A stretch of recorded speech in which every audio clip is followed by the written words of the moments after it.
ओम शांति। 26 तारीख के बाबा के महावाक्य है। बाबा ने कहा, मीठे बच्चे, उच्च पद पाना है तो आत्मा में ज्ञान का पेट्रोल भरते जाओ। सवेरे सवेरे उठकर बाप को याद करो, कोई भी उल्टी चलन नहीं चलो। प्रश्न है, बाबा हर बच्चे की जन्म पत्री जानते हुए भी सुनाते नहीं, क्यों? क्योंकि बाबा कहते हैं, मैं हूँ शिक्षक, मेरा काम है तुम बच्चों को शिक्षा देकर सुधारना। बाकी तुम्हारे अंदर क्या है यह मैं सुनाऊंगा नहीं। मैं आया हूँ आत्मा को इंजेक्शन लगाने, न कि शारीरिक बीमारी ठीक करने। प्रश्न है, तुम बच्चे अभी किस बात से डरते नहीं हो, क्यों? तुम अभी इस पुराने शरीर को छोड़ने से डरते नहीं हो, क्योंकि तुम्हारी बुद्धि में है हम आत्मा अविनाशी हैं। बाकी यह पुराना शरीर भल चला जाए, हमें तो वापस घर जाना है। हम अशरीरी आत्मा हैं, बाकी शरीर में रहते बाप से ज्ञान अमृत पी रहे हैं।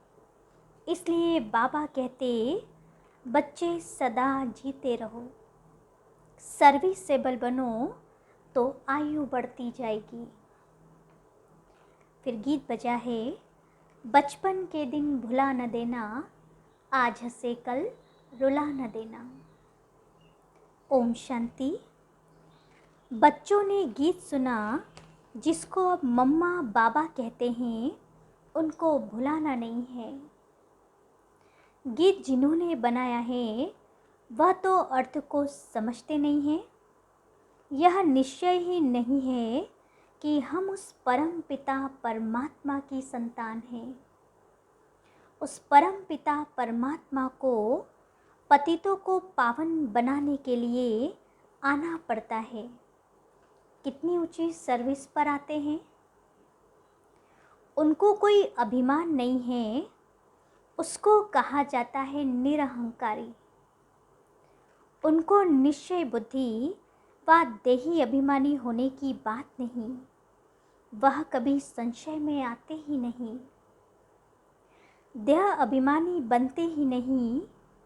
मनुष्य देह अभिमानी बनते हैं तो फिर देही अभिमानी बनने में कितनी मेहनत लगती है। बाबा कहते, अपने को आत्मा समझो।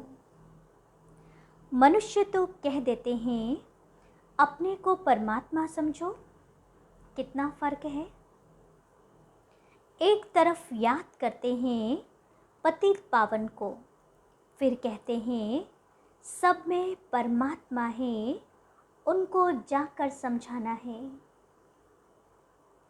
बाबा देखो कहाँ से आया हुआ है तुम बच्चों को सुधारने के लिए। जिनको पक्का निश्चय है वह तो कहते हैं बरोबर बाप हमारे माता पिता हैं।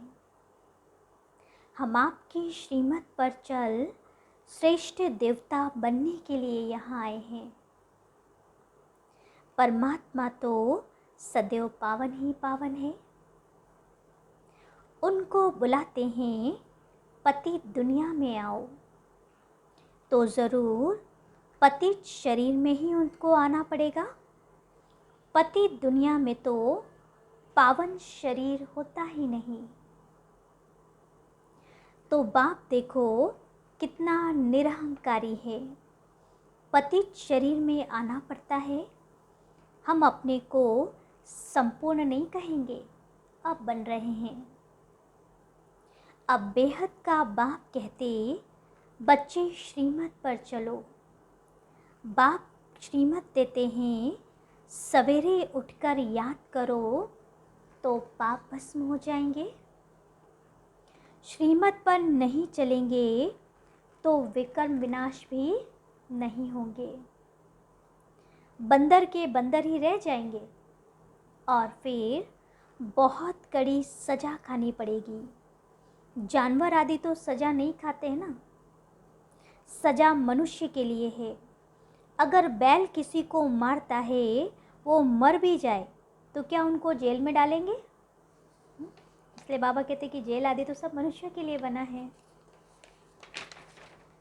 मनुष्य को तो फौरन जेल में डाल देंगे। बाबा समझाते हैं, इस समय मनुष्य तो उनसे भी बदतर हैं। उनको फिर मनुष्य से देवता बनाना है। बाबा समझाते हैं, यह लक्ष्मी नारायण भी गीता का ज्ञान नहीं जानते हैं, क्योंकि वहाँ दरकार ही नहीं और बाप है रचयिता। वहाँ कोई त्रिकालदर्शी होते ही नहीं। अभी यह कोई त्रिकालदर्शी न होते हुए भी कह देते हैं हम भगवान हैं। तो बड़े अक्षरों में लिख दो कि गीता का भगवान परम पिता परमात्मा है, न कि श्री कृष्ण। मूल एक ही भूल जिसकी बुद्धि में नहीं बैठती है। मूल यह एकच भूल ही किसी की बुद्धि में नहीं बैठती है, न बच्चे किसी की बुद्धि में बिठाते हैं। भारत ही स्वर्ग था, ये भूल गए हैं। कल्प की आयु ही लाखों वर्ष कहती है, इसलिए कोई पुरानी चीज़ मिलती है तो कहते हैं यह तो लाखों वर्ष पुरानी है। कभी कोई कोई कहते भी हैं क्राइस्ट से 3000 वर्ष पहले भारत स्वर्ग था। तुम जानते हो हम भी देवता थे, माया ने बिल्कुल ही कौड़ी तुल्य बना दिया है। कोई भी मूल्य नहीं है। तो अब तुम बच्चों को भी घोर अंधियारे से निकलना चाहिए। कभी कोई ऐसा कर्तव्य नहीं करना चाहिए जो तुमको भी कहना पड़े कि तुम कोई बंदर हो। मैं कितना दूर देश से आता हूँ तुम्हारे मैले कपड़े धोने के लिए। तुम्हारी आत्मा बिल्कुल मैली हो गई है। अब मुझे याद करो तो तुम्हारी ज्योति जग जाए। ज्ञान का पेट्रोल भरते जाओ तो वहाँ भी कुछ पद पाओ।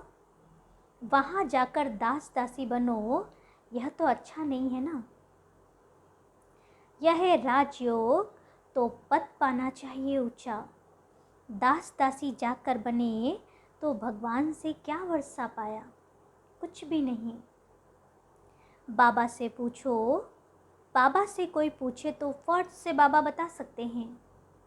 काम करना चाहिए इशारे से, बगैर कहे जो काम करे सो देवता, कहने से करे सो मनुष्य, और कहने से भी ना करे सो, तो कहने से जो करे सो मनुष्य। तुमको अब श्रीमत मिलती है देवता बनने की। श्रेष्ठ बनाने वाला बाप कहते हैं कि प्रदर्शनी में बड़े बड़े अक्षरों में ऐसा बोर्ड लगा दो तो सबकी आंखें खुले कि श्री कृष्ण भगवान नहीं है, वह तो पुनर्जन्म में आते हैं।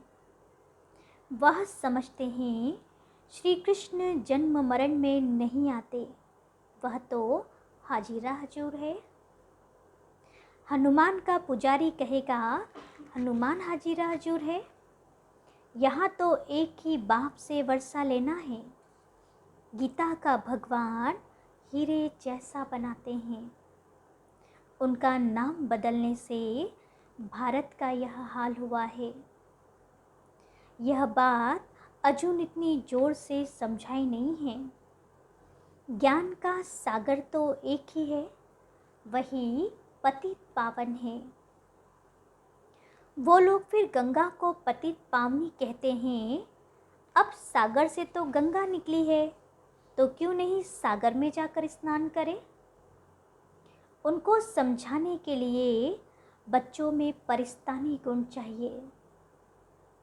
सबको समझाना चाहिए हम तो बाप की ही महिमा करते हैं। निराकार परमात्मा को तो सब मानते हैं, परंतु सिर्फ सर्वव्यापी कह देते हैं। कहते भी हैं, हे राम, हे परमात्मा। माला सिमरते हैं ना, ऊपर में है फूल, उसका भी अर्थ नहीं समझते। फूल और मेरू युगल दाना, मात पिता प्रवृत्ति मार्ग है ना, रचना रचेंगे तो जरूर माता पिता चाहिए। तो इन द्वारा बैठ लायक बनाते, जो फिर माला सिमरी जाती है। परमात्मा का आत्मा का रूप क्या है वो भी नहीं जानते। तुमने नई बात सुनी है, परमात्मा एक छोटी बिंदी है। वंडर है ना, इतनी छोटी बिंदी को कोई ज्ञान सागर मानेंगे? मनुष्य को मानते हैं, परंतु वह तो मनुष्य को मनुष्य द्वारा ही ज्ञान मिलता है, जिससे दुर्गति ही हो गई है। यहाँ तो भगवान खुद आकर ज्ञान दे सद्गति करते हैं, अर्थात राजाओं का राजा बनाते हैं। तुम वंडर खाते हो, आत्मा छोटी सी बिंदी है, अति सूक्ष्म है, तो बाप भी ऐसा ही होगा ना। और है कितनी बड़ी अथॉरिटी, कैसे पतित दुनिया और पतित शरीर में आकर पढ़ाते हैं। लोग क्या जाने इन बातों को, वह तो उल्टे लटके हुए हैं। अब बाबा फरमान करते हैं, जो मेरी मत पर चलेंगे वही स्वर्ग का मालिक बनेंगे। इसमें डरने की बात ही नहीं। हम आत्मा अशरीरी हैं, अब वापस जाना है। मैं तो अविनाशी आत्मा हूँ, बाकी यह पुराना शरीर भल चला जाए। हाँ, बाबा ज्ञान अमृत पिलाते हैं, इसलिए भल जीते रहें। वह भी जो सर्विसेबल होंगे उनकी आयु बढ़ेगी। प्रदर्शनी में बहुत सर्विस होनी है, बहुत इम्प्रूवमेंट होगी। श्री कृष्ण की महिमा और परमात्मा की महिमा में बहुत फ़र्क है। बाबा कहते, तुम स्वर्ग में पावन थे, अब पतित कैसे बने हो जानना चाहिए ना। बाप आकर पत्थर बुद्धि को पारस बनाते हैं। ईश्वरीय संतान को कभी भी किसको मनसा वाचा कर्मणा दुख नहीं देना चाहिए।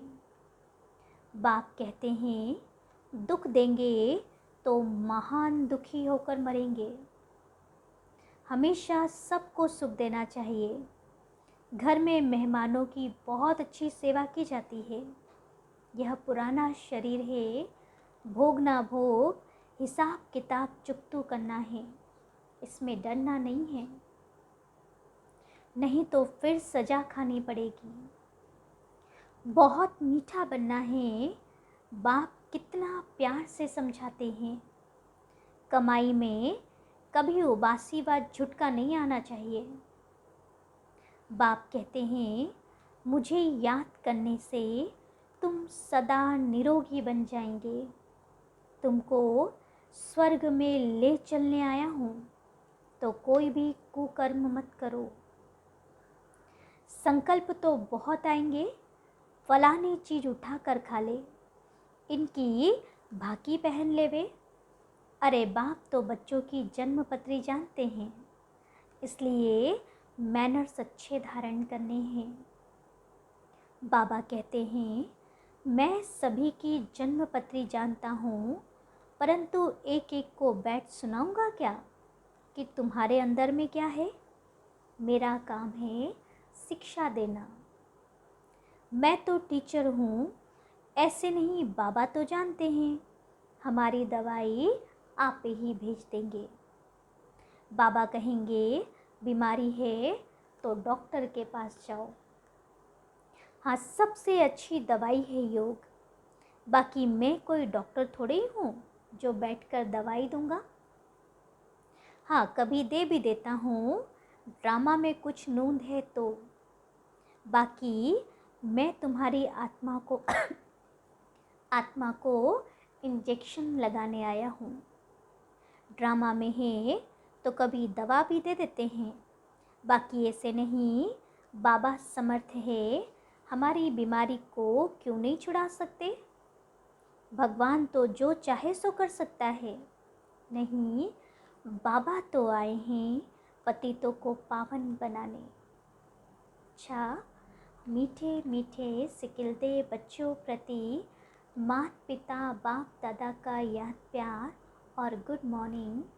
रूहानी बाप की रूहानी बच्चों को नमस्ते और हम रूहानी बच्चों की रूहानी बाप दादा को याद प्यार, गुड मॉर्निंग और नमस्ते। सुनते हैं धारणा के लिए मुख्य सार। पहला, मनसा वाचा कर्मणा, किसी को कभी दुख नहीं देना है। कर्म भोग से डरना नहीं है, खुशी खुशी से पुराना हिसाब किताब चुकतो करना है। दूसरी पॉइंट है, संकल्पों के वश हो कोई भी कुकर्म नहीं करना है, अच्छे मैनर्स धारण करने हैं। देवता बनने के लिए हर बात इशारे से समझ करनी है, कहलवाना नहीं है। वरदान है, बेहद के संपूर्ण अधिकार के निश्चय और रूहानी नशे में रहने वाले सर्वश्रेष्ठ संपत्तिवान भव। डिटेल है, वर्तमान समय आप बच्चे ऐसे श्रेष्ठ संपूर्ण अधिकारी बनते हो जो स्वयं ऑल माइटी अथॉरिटी के ऊपर आपका अधिकार है। परमात्मा अधिकारी बच्चे सर्व संबंधों का और सर्व संपत्ति का अधिकार प्राप्त कर लेते हैं। इस समय ही बाप द्वारा सर्वश्रेष्ठ संपत्ति भव का वरदान मिलता है। आपके पास सर्व गुणों की, सर्व शक्तियों की और श्रेष्ठ ज्ञान की अविनाशी संपत्ति है।